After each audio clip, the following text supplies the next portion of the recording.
Are you ready for the petty? Get in, losers. This is Petty and Unbothered, where we love growth, but we also love a minor grudge.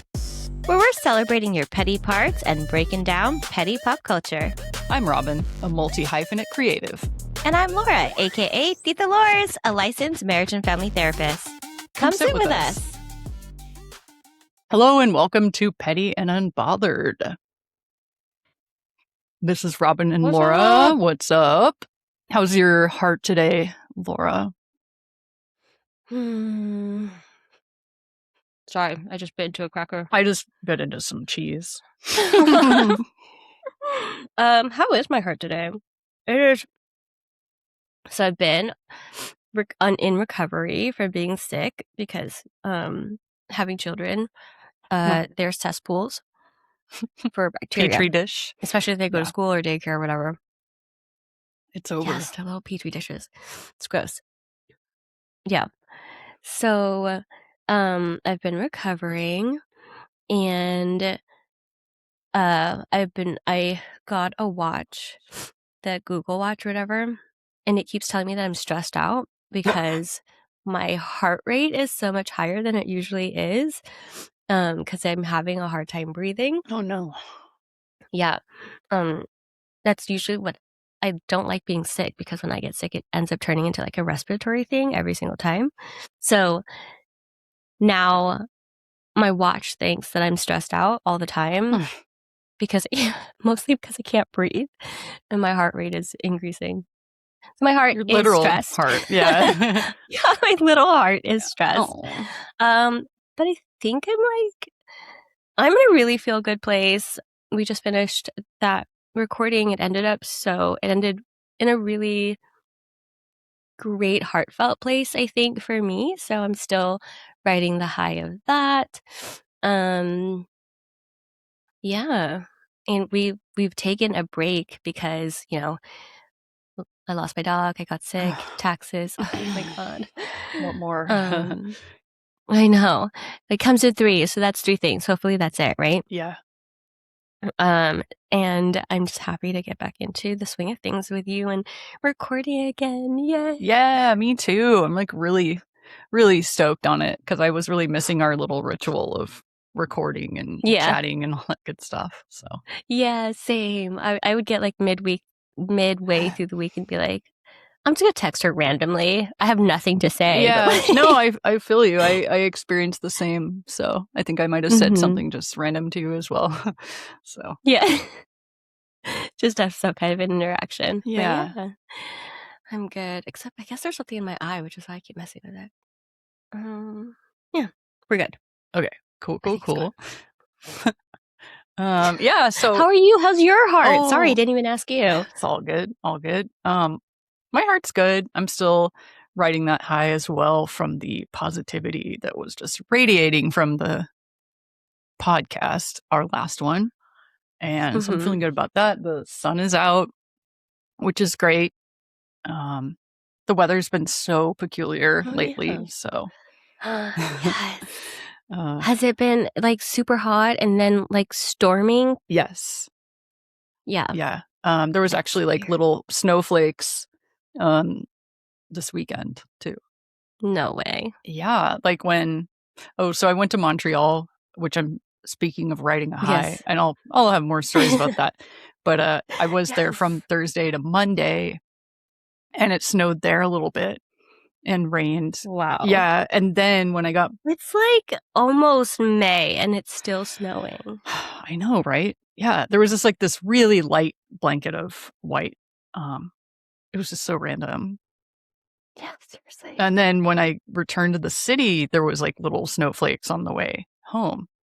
So it's just bizarro. Wow. Yeah. It seriously is. But yeah, my heart's good. Happy to be back in the studio with you. Yeah. And I am happy that I ate so much poutine while I was in Montreal. And I got to practice some of my French, which was fun. Oh, fun. Is it poutine like made out of... yes, but I purposefully did meat, pork research stuff? Yeah, It's like a beef Oh, or okay. pork or whatever gravy, a meat gravy. Yeah. Yeah. Yeah. But I found quite a few places that had veggie options. Oh, okay. That's cool. Mm-hmm. Yeah, so I had some really unique. I had one with peppers and olives and all kinds of Oh. veggies on top. It was really good. Mm-hmm. And then those You lost me at olives, but yeah. the olives aren't for everybody, I suppose. But yeah, no, I just said give me the veggie special or whatever, and it was Mm-hmm. that. And I also just had a classic version as well. So lots Mm-hmm. of fries, cheese, and gravy. Vegetarian, of course. Yum. Yeah, Yeah. Yum. so good. And now I'm like Okay. detoxing from Your that. That's kind body. of a lot, but Yeah. yeah. So I'm thinking about all the yummy food that I ate. I went to the 2 rival bagel places, Ooh. or How did they compare to New York bagels? they're very, very different. They're super they're a lot thinner. They're a little dense in Mm-hmm. quality, and they have kind of like a actually I rewind.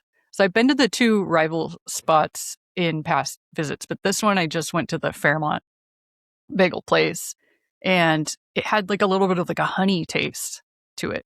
Ooh, A little okay. sweet. Yeah, it's delicious. It's just different. Mm-hmm. And they're not even like the kind of place that smears a bunch of cream cheese on it. Like if you want cream cheese, they'll give you like a packet like this small, and then you have to like do it No. yourself with a plastic knife. It's kind of like not ideal, but you have to kind of like Mm-hmm. It's like Philadelphia cream it cheese. is. Yeah.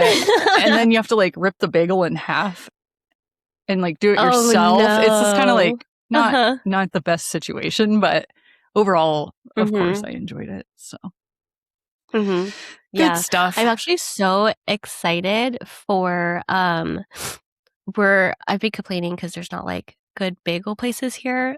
Where at least not where I'm at. Or you have to drive, whatever. Anyways, so we're getting, I think it's Not Your Mother's Bagels or Call Your Mother Bagels or something, which is like Jewish bagels. Hmm. And I hear a lot of really good things, and they're comparable to like New York bagels. And it's going to be right across the street in the plaza across the street from me. Ooh, And I cannot wait wow. I hope to they're finally good. have Yeah. bagels. Me too. How convenient. So that'll be in my future soon. Allegedly come the summer, Hooray. in the next few months here for me as we're recording. It should be here. Yay. I was going to say I could mail you some too, but Ooh, if worse came to worse, I yes, totally could though. that would be so good. Yeah. So Um, yeah, I'm doing the thing, adjusting back to New York life over here. It's good. sorry, And I was blowing my oh nose. no, no worries. But yeah, I from a previous episode that you brought to us regarding the Oscars, and one of your Uh-huh. facts I was thinking about recently, I was telling my brother the 3 options that Oh it could yeah. be. And so I was just having fun with it, and I was thinking petty things that kind of come out of that. And I Mhm. realized I kind of did a little digging, and the one that you said about Betty Davis and her husband's rear end or behind posterior Yeah. Oh my god, it's so weird. story coming out of the shower or whatever that was. And I was thinking how bizarre that was. So I was like, wait, that was kind of funny. And I looked it up, and one of the part of the lore is that she claimed that she coined the word Oscar. Like Yeah. she was like, I made it up. Uh-huh. Everybody like Bow yeah, down to bow down me, to even though me. they were using it before her. Yeah, it Yeah. doesn't make any sense. So yeah, I looked into it and kind of got into the pettiness of Bette Davis, and I was like, oh yeah. And then she had that rivalry with Joan Crawford. And then I was like, oh yeah. And then there was that TV show that came out in like 2017 called Feud. It's like a Ryan Murphy style. It's called Bette and Joan. Feud, Bette and Joan. Did you watch that at all? Let me or look it up. I didn't watch that. I'm like, what is it? It sounds familiar, but now I'm going to look it up. Feud, Bette and Joan. It's a bit camp, of course. Oh, of course. Oh my God, I love these two actors. I haven't seen it, but now I want to. It's really one of those like easy watch things, and you can easily like you could even like, I wouldn't recommend this, but you could even go into the kitchen and make a little snack and come back and you wouldn't miss much. Like anything. It's just kind of like easy to binge and just have it going. Yeah. So I was like, oh yeah, that show. And then I was so something to put in the background while I write an episode. Oh, 100%. Yeah, you could totally multitask with that. You just, I mean, some of it you can just listen to, but the costumes and the vehicles and all that is great to look at as well for that era. Yeah. Anywho, so I just kind of like went into the snowball from your fact. And was like, oh yeah, they had this wild rivalry. And so I thought let's get into it thing to do is let's get into it. I just had like a pause here. Yeah. Cut that out. But anywho, the energy that was between the two of them sounds exhausting. And it went on for like years and years, apparently. And I was just thinking to myself, like, I don't even have the energy to return one text message, let alone maintain a grudge for like decades, literally. So crazy. Oh, man. And also... It's easier than you think. Oh. I've like... personal experience. Yeah. I mean, it's not like anything I think of on a regular basis. I don't have to like think about all the time, but there's definitely one specific person who people know that when her name gets brought up, I'm like, oh God. Yeah, I guess I do have something like that in my life. Yeah. I'm just like, don't even talk about it, please. Yeah, seriously. I know she's your friend, but geez, how? Yeah. Let's just keep it out of the combo. Yeah, seriously. Yeah. But the other thing I read is that upon learning of Joan Crawford's death, there's a famous quote from Bette Davis in 1977 when she passed. She said, "You should never say bad things about the dead. You should only say good. Joan Crawford is dead. Good." Oh my gosh. I was like, holy cow, she's still going. Seriously. Wow. Yeah. I bet you they're keeping it up in death too. Oh, 100%. Yeah. So before we get into it, I wanted to ask you something. If you had to be stuck in a petty rivalry for the rest of your life, would you rather it be loud and explosive or quiet and psychologically unsettling? Oh. Because I feel like those are basically the only two options in Hollywood. And I feel like, feel free to answer if you think of one. But I'm thinking, I'm a subtle, petty person, like subtle digs and passive aggressive stuff. So I'd probably do that one. Like, I don't have to look bad. You can look bad. You can look stupid and out loud if you want to. That's on you. But everything that I do, you're gonna think it's directed at you, but you're not gonna know. Totally. No, I like that. I like that version. It's not hurting any. I mean, it is, but it's not like.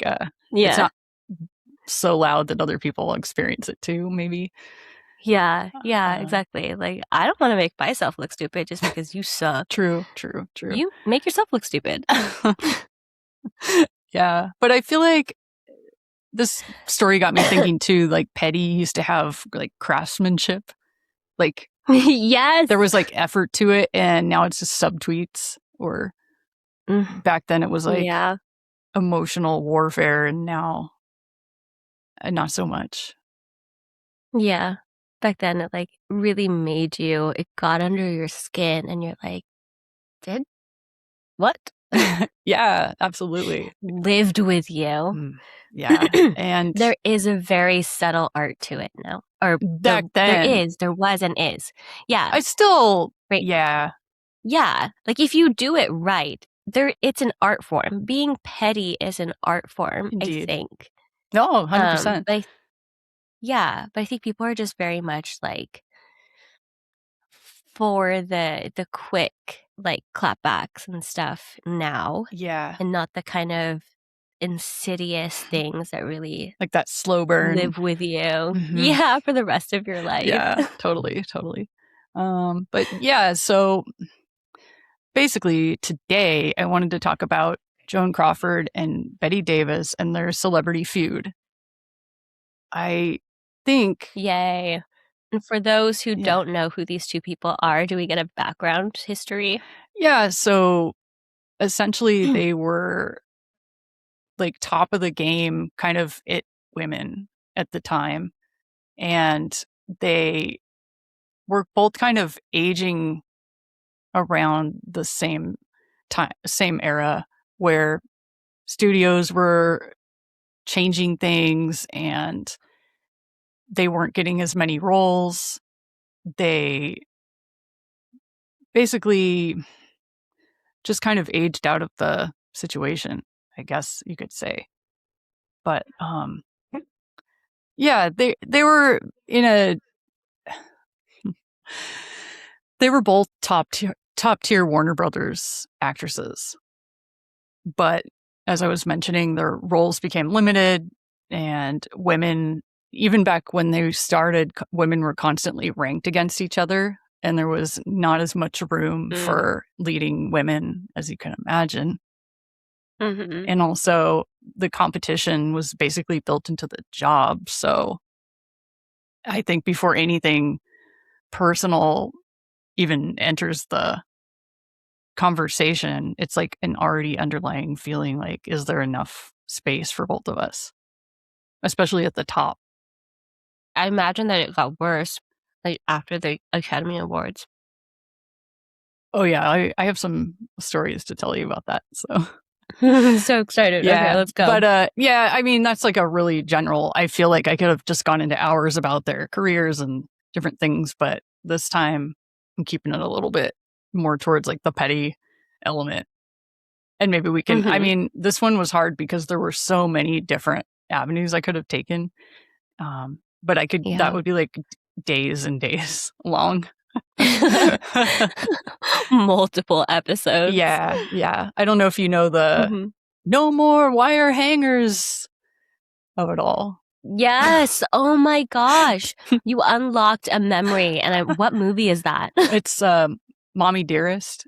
It's based on the book that her daughter wrote, I believe, Joan Crawford. Oh my gosh. Hold on. I need to write this down so I can remember for later. I mean, that is iconic. I mean, she's a queer icon as well, I would say. I'm going to watch it again tonight, probably. Don't take any tips from that. Oh, gosh. But, yeah.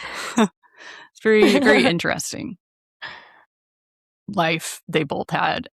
But I'm going to jump over that. Maybe we can go back another day. But I guess I was going to, before I was going to say, do you think people can pick up that kind of competition without even directly interacting? I think yes. With women like being pitted against women, you kind of like have that feeling of like a competition, even if you haven't even met, kind of like if you knew of the other person. Oh, yeah. Yeah, for sure. It happens a lot in pop culture or in like music, especially, right? Like Yeah, J-Lo versus Mariah Carey. I don't know her. The I don't know her of it all. That's Yeah. another one we should Yeah, talk about. I have exactly. lots to say. We should, for sure. But yeah, right? Like and it happens a lot with like artists being pitted against each other because their music or their art is being compared, and it's always, well, who did it better? Who does it best? Oh yeah, And they do it especially to women. Like two people can't especially. hold that. Yeah, right? It's a lot of like, well, who's the better between the two of them? And you don't hear that really with men too often. No, Like which guy did it best? Nobody cares. They're both just equally good. that's wild. Yeah, So, I know. So for sure, I think you can know somebody and just because of the pressures or whatever end up in a heated rivalry and you don't even know it sometimes. yeah. I mean, this just a memory popped up is when I was in performing arts school. That happened almost every other day. Like somebody would get a role or praise or whatever, and then you're like, oh, like what's up with that person? And you don't Mhm. even. It's like a competition that you didn't even know was happening. Yeah. Oh my gosh, you also unlocked something for me and like in my family too, where like parents, they are in like competition with each other to be the best parent Oh in my god. the family or whatever. Like my parenting is better than your parenting. I'm a better parent than you. Look at my child. And then they're competing with each other through the progress of their children. And yeah, that happened to me and one of my cousins. And it was so bad. And the teachers could see it that they made us go to different schools. Whoa, Yeah. that's crazy. Yeah. Hmm. So yeah, it can happen in a lot of different elements, I believe. Yeah. Um, so this kind of was happening between the two women just because there's only so many spots apparently back in the day. But I'm going to start with a story. It's the one I was actually going to say about the Oscars. So this is 1963. And basically, Betty Davis was not. This is a movie that they made together, Whatever Happened to Baby Jane, which I'll get into in a minute. They had a rivalry throughout that. Betty Davis is nominated for Baby Jane, and Joan is not. And instead of just stepping back, Joan Crawford contacted, I don't know if all, but most of the female nominees for Best Actress and says, if you win and you're not there, I'll accept the award for you. Because Wow. she like couldn't handle that she wasn't nominated. At all. Yeah. And like even one gal, she talks her out of it almost. She's like, well, you're busy doing a play. You don't want to have to bother with this, like X, Y, and Z kind of. Hmm. And, this other one was like, you're in New York and this is in LA. What a bother kind of To have thing. to go all the way over there. Yeah. So she got a few yeses, like, okay, sure. Like, if I win, you can accept my award. I'm not even going to go to the award show. And so the one that Wow. won, and the other thing is Betty Davis was like pretty darn sure she was going to win. Hmm. So here's the shock is that she didn't win, and Anne Bancroft won for The Miracle Worker. She played Hmm. God, that movie Annie sounds so Sullivan. familiar.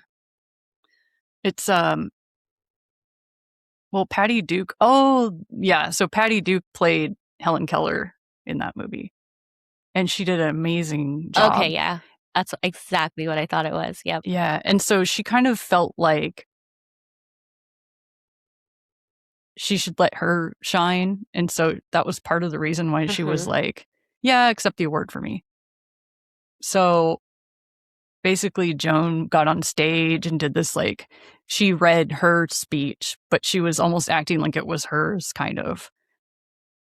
And she took Wow. the Oscar home, and I'm eventually imagining that she gave it to Anne Bancroft, but she was I would hope so. Oh my gosh. she like acted like it was her award. Seriously, like Delulu vibes. That's wow. And I know it was like partially just the pettiness of being like, I won and you Mhm. didn't. Or I get to accept an award and you don't. Yeah. And it really gotten Wow. Betty's craw, I'm sure. Yeah. Is there like video of this right now? Or they just described It's it? just a description, but Yeah. well, in I Feud they would kind of show love it. to see. Okay. Yeah. But the book, there's a couple biographies I've perused in the past, and it kind of describes that as well. Wow. Yeah. I couldn't even imagine doing something like that. I mean, it's just so wild. And I feel like her motivation was like, I'm not going to win, but I'm still going to shape how the night feels for me. Yeah. And that really, I thought, really crossed the line into petty. Yeah. I'm like, I'm going to experience this vicariously. Totally. And like knife in the, like twisting the knife in the wound is like, if she gets to accept the award, then the bonus is like, well, obviously you lost, so I get to stand up here. And you don't. Mom.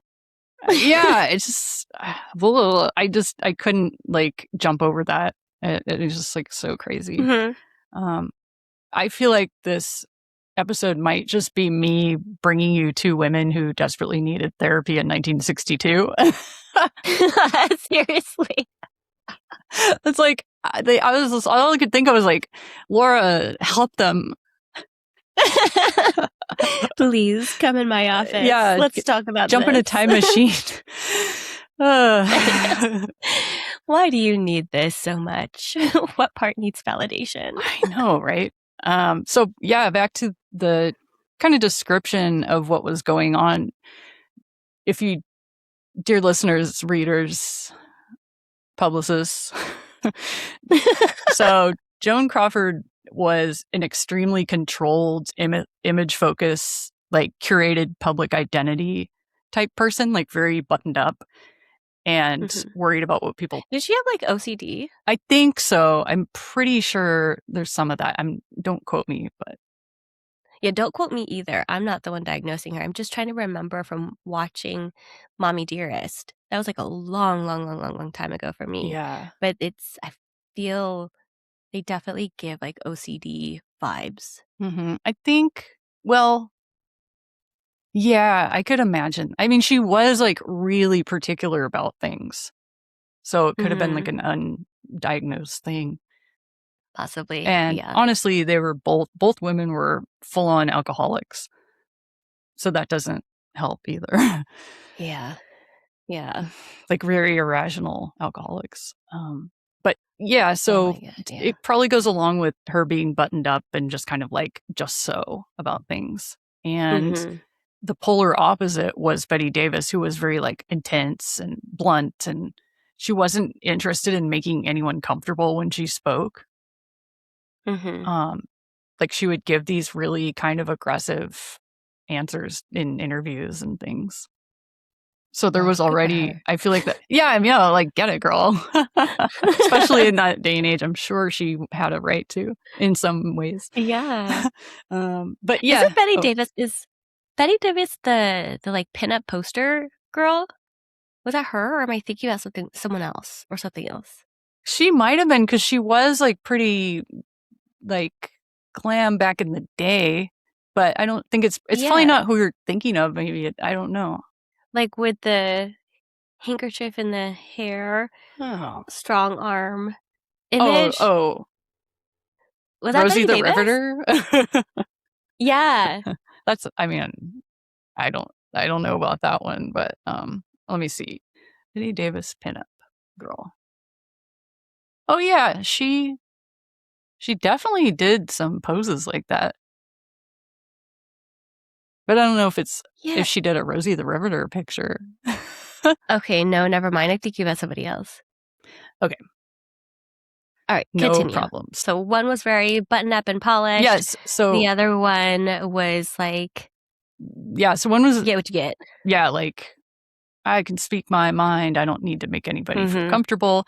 So to me, that really screamed friction already. And Mhm. what's interesting to me is that there wasn't one. Neither of us can talk today. I know. we didn't do our New York, you need New York, you need unique New York. Holy crap. Wait. You know New York. You need New York. You know need. Oh my God. No, you already did it. You know New York. You know need New York. New York. New York. You know you need unique New York. Stop. You know you need unique New York. New York. You know New York. You need New York. You know you need unique New York. Holy crap. Good for you. I'm not going to do it. I'm so congested. Oh, next time. I'll run you through some warm-ups before our next app. I know. We'll just have like a side if you want to pay for it, listening to us struggle. Listen to me struggle. Yeah, that'll be the bonus. So you got to get on Patreon for seriously. That one. Whenever we have one. Mm-hmm. Shouts out if you would subscribe to that. We'd love to have you. Bonus stuff. Bonus content, like me trying to have you do tongue twisters. Say these things. Yeah, you can have me do tongue twisters and I'll teach you Tagalog. Oh, deal. All right. It's on. Mm-hmm. All right, guys. Some words are. Stay tuned. Indeed. Yeah. There's some sentences that are tongue twisters in Tagalog where I'm like, what? Stop. Oh my gosh. It's way too many syllables for one word. Yeah, because when you've said things, I'm looking at the word, I'm like, it says that? Okay. Interesting. Man, that's funny. All right, okay. I'll stop interrupting you. No, it's all good. Go. Okay. Yes, so the friction was definitely real between these two personalities already. And like I mentioned, they were kind of aging stars, and Joan couldn't really get a script that didn't scream age. Like she was getting like grandma roles from her agent and things that just really didn't make her feel worthy of a actor like herself. And so the agent basically was like, well, why don't you go find your own material if you think you're so hotsy-totsy? So her and some other colleagues went through books and to see if there could be like an adaptation of a really good book. And at the time, there wasn't a lot of like murder mystery horror genre. It started to ramp up with Psycho, and that was a huge hit. So she found this book with Alfred Hitchcock. Yes. And so there was a space for that at this time. It just wasn't super popular. And she found this book called Whatever Happened to Baby Jane. And it was a unanimous, like, yeah, we should definitely make this into a movie. It's budget friendly because, spoiler alert, it only takes place in a house. There's like hardly anything, very small cast. It's basically the two women and just maybe a handful. I don't remember exactly, but maybe just a few other people. And it's filmed kind of spookily, so you could operate it with a smaller crew. So they were like, yes, and yes. Perfect. And so she would star in it and had to figure out who else would be a big enough actor to kind of act off of. And Bette Davis came up and she was like, damn it, I don't really want that, but no. Yeah, she agreed to have her do it and basically talked her into it, even though they were already kind of rivals of each other. Rough. And could you do that? Could you work with somebody that you knew did not have good feelings towards you? Man, I think that would be incredibly difficult. Like, Yeah. because then you're signing up for who knows how long of that. And I think it eventually would Yeah. wear away at you. I think. Yeah. Like, if we can't have a chit chat about being respectful of each other or like figure out what's going on here, like, I don't want to work with you, especially if you're going to be passive aggressive and a bitch the entire time. Like, sorry, I know we're not supposed to be using Absolutely. that word towards each other. It's just like, A biatch. I know if you're not going to be nice, right? Yeah. Like, damn. I know. And Because I won't be nice back. How am I supposed to act? right. Yeah, that's wild. I think in her case, it was a bit of a desperate move because of her livelihood and wanting to do quality work. Yeah. So I think that would be really hard. I think I could white knuckle it, but Yeah. wouldn't be Swallow my fun. pride a little bit. Yeah. Eat humble Mhm. pie. Whatever else there is. Yeah. Gosh. What It's about so you? rough. Same or? Could I do it? Yeah, could I? Like, if I absolutely had to, Mhm. right? Like, Yeah. if I needed to put food on the table and survive, Mhm. like you said, I would white knuckle it, or I'd like try to have a respectful conversation with the person. Oh yeah, that would be the mature move for sure. Yeah, but if you're gonna keep being there would probably come a point where it's like you need to get your shit together or quit, Yeah. and then you don't get your stupid ass movie. How about that? Like, Yeah, yeah. I bet you back then it was harder to get people to go to bat for you as far as that. They're just mhm. like, deal with it. It's Hollywood. But I feel like Yeah. now I would secure somebody to like be on my side just to make sure Mm. things couldn't get any worse. Yeah. And it's such a shame because especially back then with like the culture around women as actresses or women in the workforce, you would think that they'd want to be like champions of each other and to support each other. And it would have been like a, hey girl, I'm struggling with how society is painting us and telling us that we have to be old when we're not even old. Yeah. Like, let's do this amazing project together and show these Ugh. people like how awesome we are so they could stop painting us in this corner, right? Like you would hope that's what it is. Yeah, yeah. Just work it out in the remix, ladies, you know? Yeah, seriously. Squash that beef. Right? Yeah, that would be great. But no. Yeah, No. instead they kind of like internalized it and instead of going up against the man, Ugh, yeah. It's a bummer. It's a bummer. they yeah. So just to jump back in, the studio also, this is exactly what we're talking about, was like, oh, they are kind of rival actors. And so this would Mm, be like great for publicity, like mhm. having these old school, like big time actors in a movie that kind of hate each Mhm. other. So Yeah. they were, How real sorry, sidetrack. How old were they when they did Baby Jane? Do you know?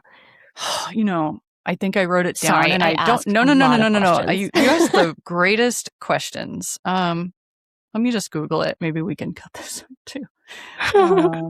Ages. Oh, okay. So it was 1962. Betty Davis, who played Jane, Mhm. was 54. And Joan Mhm. Crawford, who played the sister Blanche, was 57 to 58, it says. So still relatively young-ish. Yeah. I mean, it is like sad that they were reduced to playing grandparents and Yeah. things. Although, freaking I saw a thing where it was like Melissa Joan Hart is playing a grandma. She's 50. Like, That is crazy. You know what's funny is she came up on my algorithm the other day and she was doing push-ups with high heels on. oh my god. And she was like, I'm 50 or she did I Mhm. know, and then she also did that Sally O'Malley from SNL. I don't know what that is. Oh, it's a brilliant character. You got to look it up. Sorry. It's Molly Shannon at one of her best. Oh, I love her. You know that one, man, this is a side tangent that we can also edit, but it's fine. Who doesn't love a side tangent? Yeah, right? Do you remember the Samadana one? Oh, I bet if I saw it, I would know, but... Basically, she's like trying to say her name, or no, not trying to say her name. She's trying to say simmer down. But she's like, oh, yeah. Samadana. And then she's like, yeah. if you go to a record store and you look up Donna Summer, you're going to look it up last name first. So it's Samadana. Samadana. Just Samadana. I love that one. And then also she goes, I can kick and I'm 50. She's wearing like a full-on jumpsuit and her hair's all big. Oh my gosh. It's so good. So good. Love her. So good. From Nick at Night, Nickelodeon to this. I can't believe. Right? Oh, Melissa Joan Hart. Person? Yes. Yeah. Melissa Joan Hart. Yeah, it's from Clarissa Explains It All to being 50 and doing a Molly Shannon impression. She did that. I mean, she's only... Yeah. No, go ahead. No, she's like, I'm 50. She like copied it. It was so funny. I was like, oh man, wild. Yeah, she's only, 10 years older than us. That's crazy. Don't even I know. Start with that. Don't even. I'm doing a month-to-month countdown of when I turn 40. Oh, stop. It's not that bad, I think. But she is like a brilliant businesswoman, what she's done. Mm-hmm. She has like all these Hallmark movies under her belt. Yeah. She kind of just like went where the money was and didn't buck it, I think. Mm-hmm. She's like, this is what I'm good at. This is my lane. We're sticking to it. Yeah. Yeah. I did listen to her podcast a little bit, but it wasn't really my jam. And I didn't even know she had one. Yeah. There was like a lot of, I mean, no offense, but there's like a lot of like mommy talk with her co-host and stuff. I'm like, I just don't want to listen to this right now. It just seemed like it was like a lot of filler sometimes. So, yeah. But I was such a and there could fan. Be like, Sabrina the Teenage Witch of it all. Yes, so good. So good.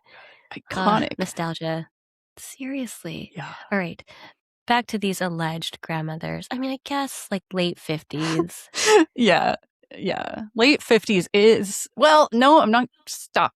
I'm not going to, like, Demi Moore is like, what is she, 50 something? Yeah. I mean, okay, Hold if on. I do the math, once I'm mid 50s, my oldest will be like early 20s or just barely turning 21. Technically not a bad time. No. I wouldn't recommend that anybody have a kid at 21. No, but you have so much more life to live. Yeah, seriously. But you're an adult. You've theoretically done most, if not all of your like undergrad stuff. So 21, 22, not a horrible time to start a family. So I could presumably become a grandmother in my mid to late 50s. Yeah. I mean, yeah. That's so young. It's so young. But I've seen grandparents that are super young. It's not, that's not unusual. It's not. No, Demi Moore is 63 years old. Wow. That's insane. Oh my God, I can't. I'm going to ask him that. This is going to take us down another tangent. I'm going to ask it anyways. I didn't mean to interrupt you before. There's a delay, so. Yeah. Oh, gosh, I need to get better internet, I think. But have you watched Substance yet? Yet? I've seen it multiple times. Oh my gosh. The ending, I was like, what did I just watch? Oh my God, it was delicious. I saw the ending and I was like, this is so Robin's movie. Oh, like, really? It was totally my vibe, like head to toe, like everything, especially the body horror of it all. Yeah. Chef's but kiss. I was like, I was getting through it and I was like, oh, how interesting. What a thinker, blah, blah, blah. And then I got to the very end and I was like, what the hell is happening? It's like a typical chaos, like old school, just everything go to some other place. Yeah. Yeah. It like escalated quickly. But it made me think of it because, she's the age that she is. And sometimes we have thoughts and the first thoughts in our head is like what we were taught to think and to believe. And then the next thought is who we actually want to be, right? And my first thought there was, oh, how brave of her to like show her real body without it being like blah, blah, blah, blah, blah, right? And I was like, oh, what a stupid, horrific thing to think. Like, aging is not a brave thing to do. Aging is just a thing you do. And it's so amazing that her and like especially Madonna, after her coming out in like Coachella with Sabrina Carpenter and all that stuff, that these women are paving the way to say like, yeah, I'm aging and what of it? Like, this is my body and what of it? What are you going to do? Yeah. Like, I am aging and I refuse to stop existing. I refuse to stop having roles where I dress where I am the main character and where I dress like the sexy person that's desirable. Like, I will not be quiet for you. I just got to chill. Yeah, like it's so awesome. They're like paving the way for us to be able to just age. And while, yes, perhaps they have done work and whatever, just a little blah, blah, bit. blah. Yeah, a little here and there, touch-ups, but like, whatever. Yeah. They're still aging and not fading away. It's that so is cool. Wonderful. Yeah. I don't know how much of that representation we had. Not as much, perhaps. Yeah. So yeah, well, because like the Golden Girls, seriously, the Golden Girls were in their 50s. That's what it meant to be 50. That blew my mind when I found that out. Yeah. I was like, seriously? Right? When I grew like watching it as a kid, I was like, this is like a boring old lady show. And then when I got older, I was like, oh, this is tight. But I didn't realize they were that young. Me either. I thought they were like 60s, 70s, perhaps. Like, I loved watching them. They were so much fun, and their like banter was so great, and I wanted to be just like them. Yeah, we all have a little bit of everybody inside of us. Yeah. So, like, again, just circling back to how horrible for these two women that they not only are not allowed to age with grace, but they're being like pushed out probably for a younger model. Oh yeah, definitely. From what I've read, they definitely struggled with that. Getting and then they're being pitted against each other. So the studio of it all, they were just like, oh boy, we can milk this for all it's worth. Let's get these two ladies in a movie together and just see what happens, kind of vibe, which is awful also. It's like sad too, because they were both so petty, apparently, that they were like, who's gonna own this comeback?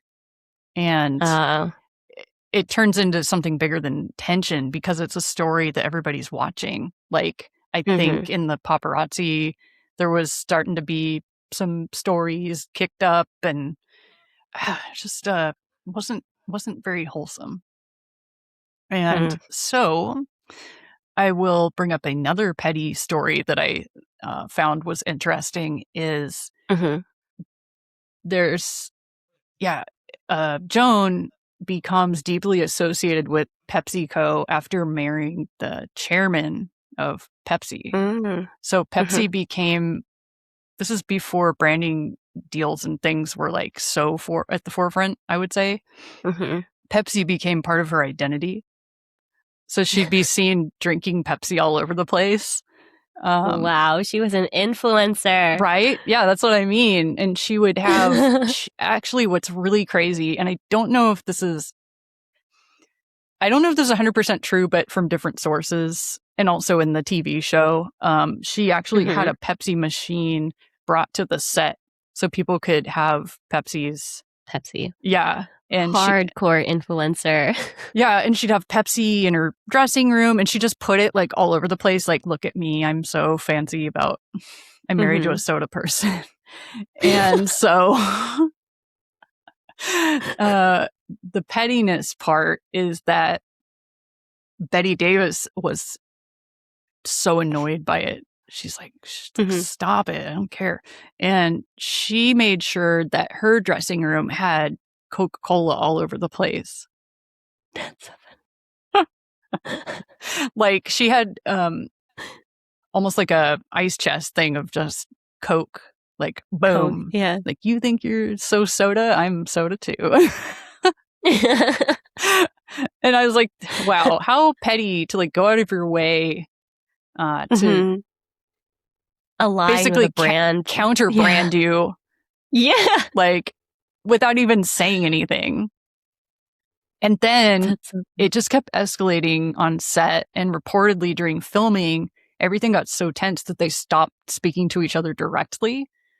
And anything they had to say to each other about the script or blocking was like one was like, can you move slightly to the left in this part? And they tell it to a crew member, and they would have to tell them. Wow. Yeah, like they literally. This is so childish. Like, this is stuff that you do when you're a kid. Yeah. I'm not talking to you anymore. Tell so-and-so that their feet smell. Yeah. Oh, essentially, yeah.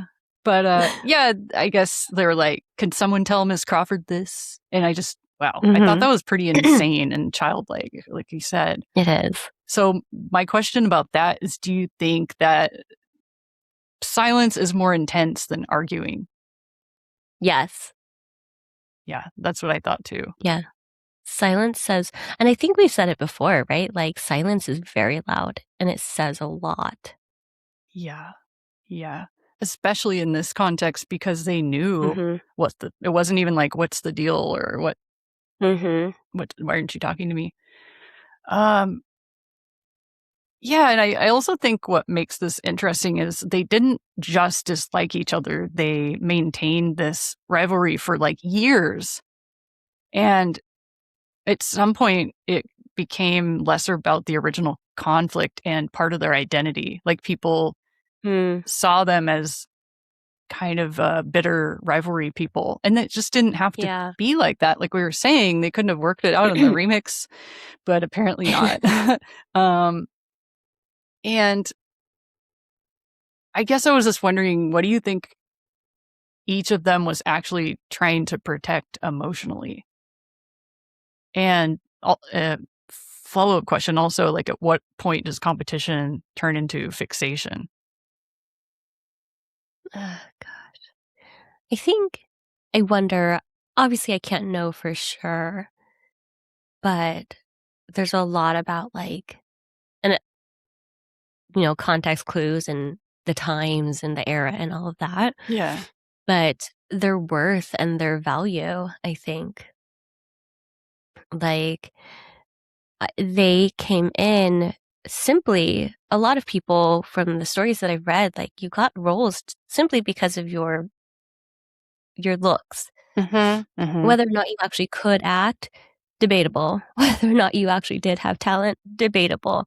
But you had a body that people wanted to look at. You had a face that people wanted to look at. And that made you a commodity. And I think people tend to, I actually just said this in a session recently, where people, they tend to confuse their, the worth. What did I say specifically? They confuse their self-worth with with the value that they're producing. Hold on, I think I wrote it down somewhere. Sounds really good. Yeah, I feel like I was really smart. Okay. The value of the work you're doing is not the same as your worth. Wow. That's a really profound statement. I really like that. Yeah, and I think a lot of people, especially in spaces where what you produce is important, especially in like how you get paid and how you level up in the industry and all of that stuff. It gets so easy to confuse the value of your work for your own self-value. That you don't have Wow. value outside of what it is that you're making or producing or providing for other people. Mm. Wow. So I think, especially in the entertainment industry and in creative spaces, when your work is physically you, it's so confusing. And then people don't want seemingly you anymore as a human being. It's not that they don't want you as a human being, it's just that the roles are not being created around this particular idea or whatever. So it's not, Right. we don't want Betty Davis. It's just there aren't roles that our meek, meager male minds at the time can Mhm. fathom a 50-year-old is going to be able to portray. Oh, yeah. Totally, like, 100%. Ugh, But it, yeah. it, yeah, No, go ahead. it's very personal. So I think that they're protecting their own sense of self and their own self-worth and their value Mm. is what I would imagine. Yeah. No, I totally am with you on that. I think yeah, you nailed that. Wow, I'm gonna be thinking about that for a minute because that was a lot.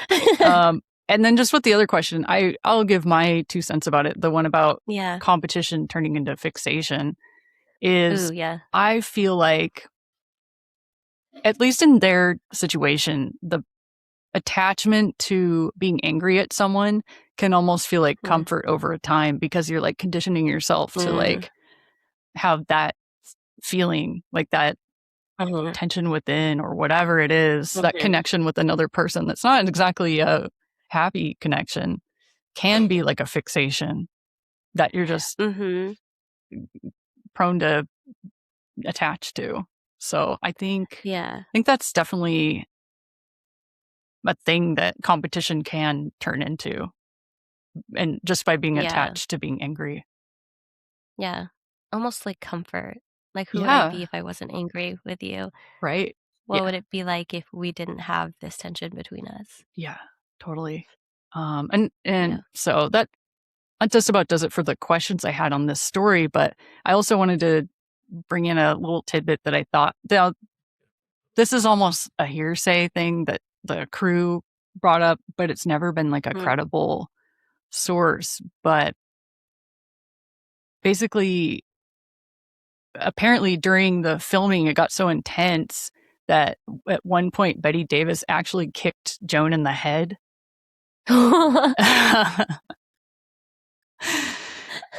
Which is so crazy. And Wow.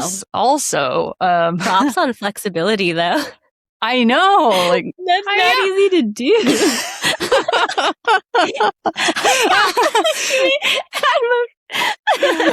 that is so true.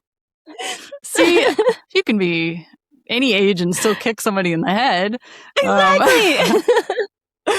And then another kind of hearsay one that is pretty, it's popped up in almost everything I read, was where, wait, I no shade if you have you seen the movie or Which one? the Whatever Happened to Baby Baby Jane? Jane? Oh, no, I haven't. No. Okay, so I'm not going to spoil anything, but one Mm-hmm. sister is, well, this is the other meta part about it, is that they're both aging stars. Mm-hmm. Like they were child actors in the story. Oh. Oh. So it's even more Wow. like, I never even thought about it that way, but I just kind of had this Yeah. aha. But the one sister ends up in a wheelchair. And so the other sister is kind of stuck taking care of her, and her life kind Uh-huh. of sucks because of that. So Yeah. there's parts where she drags the sister around. It's very physical. Uh-huh. And so the dragging around, the sister that drug around was Joan Crawford. Oh my And gosh. basically what she did that was super petty is she put weights under her costume. So she basically was like, you have to lift me out of bed and you have to drag me around, but I'm secretly wearing weights to make your Oh my life gosh. horrible. Harder. Like, because apparently it did like bother her back. This is all hearsay, but apparently Betty Yeah, I Davis was like, mean, oh, my back. dead weight is hard to drag around. Yeah, especially with added weights too. Yeah, seriously. Like a full-on woman Bad with, enough. yeah. So I just Oh wanted my to add, there's goodness. a lot of funny little stories like that that Yeah. are hearsay, but they're fun to imagine and incredibly petty. So petty. Oh gosh, tit for tat. Yeah. That's so funny. So I'm And going to like close the horrible at the same book. time. I'm going to close the book on this story today.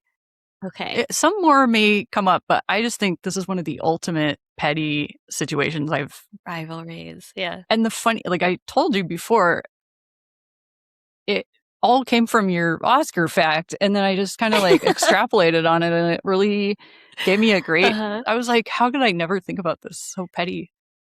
I know. It's so wild how like you could just research something. Like even when I was doing the research for last week's episode, I was like, how am I going to work this into like pettiness? And then I saw the stuff about like the fake war. Oh yeah, that I was was a like, good one. seriously? That was crazy. I know. How petty can you be? Like your freaking ego can't handle it, so you're gonna like have a fake. You're gonna have a fake battle. Yeah. Yeah, so stupid. That's nutty. So I know we're running out of time, but do you want to do a petty battle? I do. Hold on.